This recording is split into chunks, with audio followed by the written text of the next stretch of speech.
What's up? Welcome back. So I actually had to open the window because I am so sweaty right now. It's actually disgusting.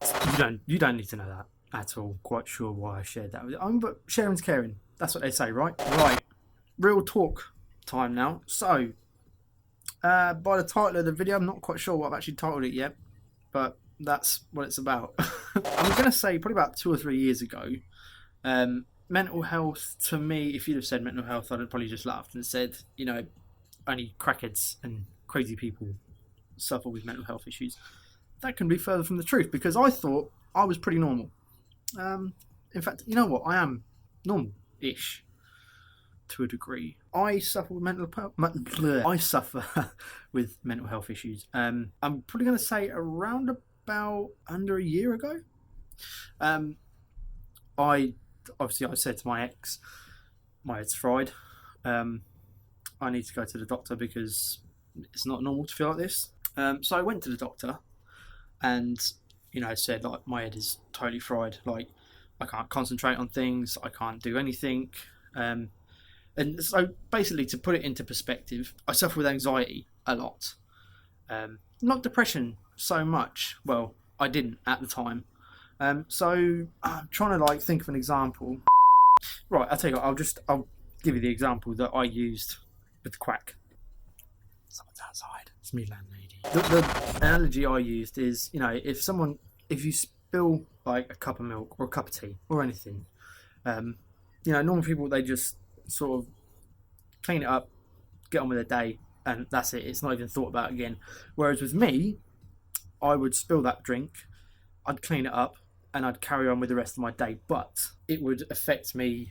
I'd think about it all day long, and it would just wind me up, and it would get to the point where I can't actually do anything, because that's literally all what's going on in my head. So what I said to the doctor was, I would sort of, let's say for instance, this is a broken knife. It's not, it's a stick, but we're going to say it's a broken cup, not a knife. So then I would think of, maybe smashing this, and then sort of not stabbing myself, but inflicting pain on myself to try and sort of get my head out of that sort of mindset, so it would distract me from the anxiety. So he said, yep, you are crazy. He didn't. He said, no, you do sound like you're suffering from anxiety. We can offer you 3 things: medication, therapy, and a shitty app. It was ridiculous. Just breathe at night. It's what I do every night, dude. Otherwise I wouldn't be here. I'd be dead in a box. I said to the doctor, when my dad died when I was 16, I said I had therapy then and it didn't really help. I'm more of a deal with stuff on my own type of person. And now I know it's not great. You should always talk to people about things. But I'm not one of those type of people to do that. I'd much rather deal with things on my own and not bother anyone else. It's how I've always been. Don't know why. I'm no good at talking. Taking the medication because that's what I decided I wanted to take. And, go back in a month's time. How's it working? Well, it's still shit. Okay, up your medication. And again, and again.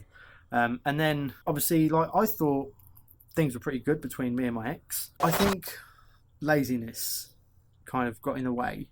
Because, you feel comfortable with someone and you just become comfortable around that person because you think, you know what, if they love me for who I am, nothing should matter.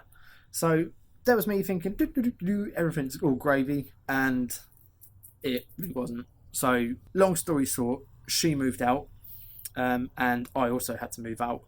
Now, if you watched my stream, I did a 3-hour stream where I was just talking. Everyone had the police round twice, once during the stream. I don't give a mate. Let's it. No, I actually don't want to get swatted. Let's be honest with each other now. 4 more people. Come on, man. 4 more people and boom, 3 more people. You get a room tour, my dudes. Actually, why don't you just sit back? No, dude, you must sit back and sleep. Mr. Beast might actually donate 10 grand to me. You know what I'm saying? Man, I'd be like, boom, rolling that thing. I say that and there's actually someone at the door. Hold on, 2 seconds. Told ya. Look at that. That's a real life copper. About. Give me 5 minutes, lads. And then once afterwards with an ambulance. that really sort of put me on a downward spiral. And like I genuinely thought that nothing would have got me out of it. So I think what the final, not the final straw, but I think what made me realise, actually, you know what, I'm the only person that can get me out of this, not anyone else. I remember I'm living in Milton Keynes now, and there's a club called Pink Punters. It's a pretty good place. It is a gay bar. Well, not just a gay bar, it's gay, bi, trans, all the colourful. Can you even say that? I don't know. Yeah, it's got to sort of about 6 o'clock in the morning. That's when they kick out, and I just had enough. I thought, this is just rubbish. Like, I can't do anything. Like, my head is, all I'm doing is thinking about things, you know, what I did wrong, and you know, just stuff like that. It just eats away at you. So I rang 111, which is like the non-emergency helpline, and you know, they said, you know, it's normal to feel like this. You know, like, so many people suffer with anxiety and depression. But you know, when you're in that mindset, well, when I'm in that mindset, I don't sort of think about that. All I think about is myself, really. A bit selfish, but that's how it is. I said, like, you know, I need to speak to like the mental health team, because it's getting beyond a joke. And I think another thing was, you know, I was really, really unhappy with my weight. Like, I was fat, I was chunky, I was a big team, and not in a good way. What I'll do is I will slap a picture on now. That's what I look like at my biggest. Obviously now I know I'm not sort of Slim Jim, but I've lost 4 stone, which is, I want to say 20 kilos. I'll stick it like here in a little bubble, maybe. Where was I? Yeah. So I called 111, and like, they were just the nicest people. Like, they weren't judgmental. She said, that's fine, we can get an ambulance out to you. I didn't really want an ambulance. I just wanted to not speak to someone. Ridiculous, isn't it? I wanted to seek professional help. So anyway, long story short, she was talking to me. She said, you know, what do you want to do? And I said, like, you know, bearing this time, like, I'm like in bits, like my head's, I said, like, I've always wanted to become a paramedic ever since I was younger. And she said, well, what's stopping you? So I said, you know, I got grades at school, crazy in the head. No, why would anyone want to employ someone like me? Whereas they could employ someone fresh out of school, fresh out of uni, you know, all bright-eyed and bubbly, or they could employ someone damaged, such as myself. But she said, like, there's such a shortage of paramedics and, you know, people that want to help people. So I think at that point, I don't even remember if I ever met the woman I was speaking to, I would give her a massive hug and just say, thank you, thank you, thank you, thank you, thank you. Because it was at that point where I said, actually, you know what? I don't need this. This is what I was doing to myself was no good. I'm not going to say killing me, but, you know, it was damaging me up here mentally. Fast forward a couple more months, I've enrolled in college now, so I have to do a year at college, and then fingers crossed, if everything goes good, man will be off to university. That's the only thing, man. I don't know what university to go to, because obviously being a mature student, I feel really weird being in halls with like 19-year-olds just like, yo, what's up, how we doing? And they'll be like, shut up, Gramps, go to bed, you're too old for this sort of But yeah, so I guess that's kind of where we're at now. I don't actually take my medication now. I know I should, but like, mentally I feel a lot stronger because I know where I'm going to. I know what my plan is, and that's the thing that sort of really ate me up, not knowing what I'm doing in my life. Obviously, I go to work, do that, blah blah blah, or whatever. That's a pretty standard thing. There's no like end goal, really. You know, I always sort of wanted kids and stuff, and I thought obviously with my ex that was going to happen because, you know, we was planning it and stuff. But yeah, like, now I'm kind of focused on me. I'm doing what I want to do. I'm not out there like spreading my seed, you know, you do as you're young. I'm genuinely just focusing on me, and I think that is the biggest thing that I could do. Obviously, me splitting up with my ex really messed me up, like severely messed me up.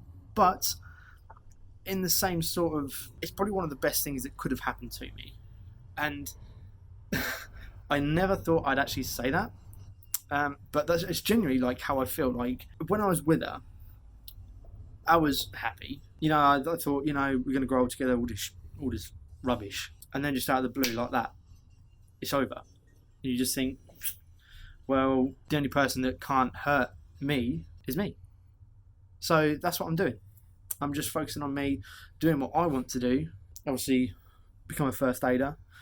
And, you know, I want to help people, not just for like the recognition and stuff, but it's something that I want to do. It's something that I believe in. And yeah, it's something that I genuinely think will make me happy. So, I guess in closing, do people even say that? I don't know. How the hell do you even end a vlog like this? Yeah, so I guess sort of we're going with in closing, ending. I don't care what you say. So in closing, I think, fuck, I don't even know what I think. So in closing, I genuinely think that now I'm in a lot better of a place. I'm going to get back into YouTube stuff again because, you know, it's something I genuinely enjoyed. Sort of speaking to people like you. There's probably about 4 people that are going to watch this, but speaking to new people and, you know, strangers and sort of making friendships, well, not a friendship, but bonds, it's something that, you know, it makes me happy. And if this video helps even just one person, then spot on. That's all I can ask for.